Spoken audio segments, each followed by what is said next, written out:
थंडीमध्ये कडधान्यांना लवकर मोड येत नाही. वापरा या सोप्या टिप्स. मोड आलेली कडधान्य पचायला जास्त हलकी आणि शरीराला भरपूर पोषण देणारे असतात. त्यामुळे कडधान्यांना मोड आणण्याची क्रिया योग्य पद्धतीने केल्यास चांगले लांब मोड येतात. मात्र थंडीच्या दिवसात हे मोड यायला वेळ लागतात. इतकेच नाही तर विशिष्ट पद्धतीने कडधान्य बांधली तरच मोड येण्याची क्रिया सुलभ होते.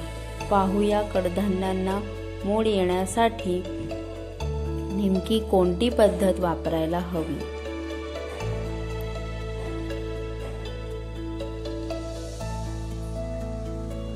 1. सगळ्यात आधी एका बाउलमध्ये मूग, मटकी असे आपल्याला हवे ते कडधान्य भिजत घालायचे. 2. 8 ते 9 तास कडधान्य चांगले भिजले की ते फुलतात. एका जाळीत घालून पूर्ण पाणी निथळून काढून टाकावे. 3. त्यानंतर त्यावर झाकण ठेवून काही वेळ हे कडधान्य तसेच ठेवायचे.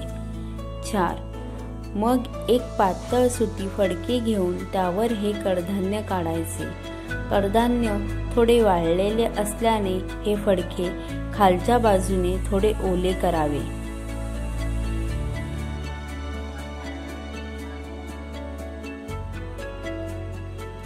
5. मग हे कडधान्य भिजवलेली पुरचुंडी एका चाळणीत ठेवून त्यावर एक झाकण ठेवावे.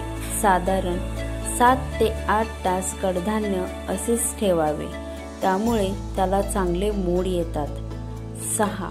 ही चाळणी एका पातेल्यावर किंवा भांड्यावर ठेवावी. म्हणजे खालच्या बाजूने हवा मोकळी राहते आणि वरच्या बाजूनेही कडधान्य चांगली ऊब मिळून मोड येण्यास मदत होते.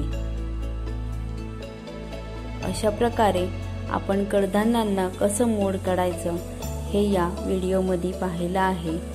तर तुम्हाला माझी व्हिडिओ आवडल्यास लाईक, शेअर आणि सबस्क्राईब नक्की करा आणि माझ्या चॅनलला नक्की फॉलो करा. थँक्यू.